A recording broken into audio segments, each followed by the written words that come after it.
Good morning! It's been a while since nag-upload ako ng mga video na mga long form. So for today's video, ito ay continuation ng aking video dati na SPIM. So ito po ay para sa mga teachers na abroad at uuwi na dito sa Pilipinas at gusto na dito na magtrabaho sa Pilipinas. Pero hindi pa sila nakakapasok kasi nga galing pa sila ng abroad. So kung anong mga requirements doon, kung paano kayo makakapasok, panoorin nyo na lang yung nauna kong video about SPIMS. So ito ay continuation kung paano ang process pag kayo ay nakapag-apply na sa OWA ng SPIMS. So paanong from COA ang inyong papel ay mapupunta sa DepEd. So, unang-una, syempre nga doon kayo sa OWA nag-apply. Ang OWA ang mag-send ng inyong application. Basta walang problema sa inyong application, sa inyong mga papeles, ifo-forward nyo yon sa central office. Then, si central office ang magfo-forward nun sa regional office kung anong region na bibilong ang iyong in-applyan na division. So, dun sa region ay lalagyan na nila yan ng item kung may available na sila na item para sa iyo na applicant.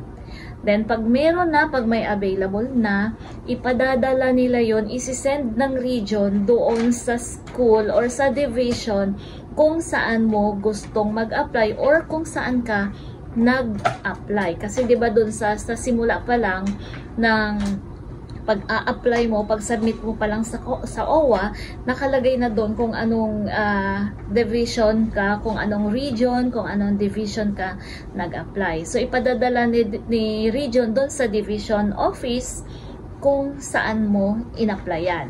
So, mula doon sa division office ay hindi ka naman basta-basta na papasok na porque in-endorse ka na doon ng region ay meron ka na agad papasukan. Yes, meron kang item na in-endorse si region, pero dadaan ka din sa process kung ano ang process na dinadaanan ng mga regular teacher applicants or DepEd applicants. So kung ano yung mga regular na mga kung ano ang mga papeles, anong process, anong mga kailangan mong i-comply, ay refer to DepEd Order number 7 Series of 2023. So nandun lahat yung mga kakailanganin mong mga requirements, yung mga isasubmit mo. Therefore, dadaan ka sa interview, sa demonstration teaching, at saka sa written exam na ibibigay ng SDO.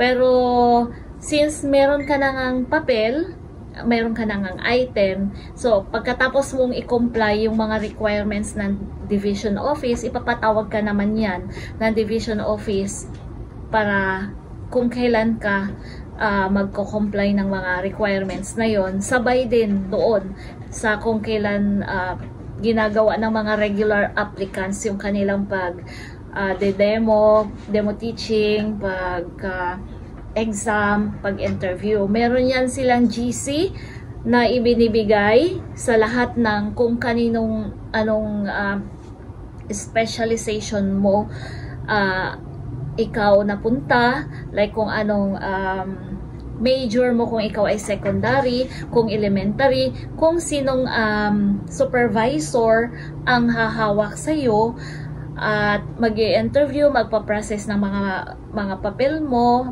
lahat ng processing ng papers mo, ay may mga grupo yan kung kanino ka mapupunta.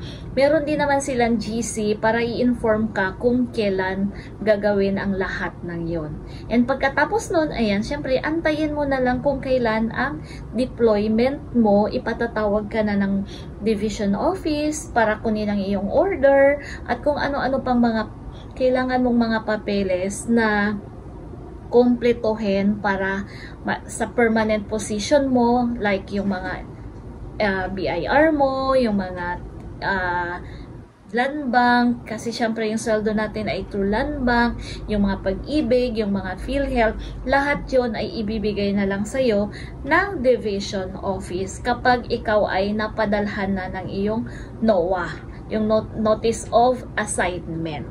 So yun lang, napakadali lang. Kung ikaw ay may plano ng umuwi dito at magturo na dito, ganun lang ang magiging process. Ang magiging ano lang dyan ay ang magtatagal ka lang dyan ay doon sa OWA kung meron agad silang item na para sa iyo. Pag na-forward na kasi sa division office ang iyong papel, hindi na yon problema. Aantayin mo na lang ang iyong deployment as long as tapos mo na ang lahat ng iyong pinagdianang process. Yun lang, sana nakatulong sa inyo ang video na to.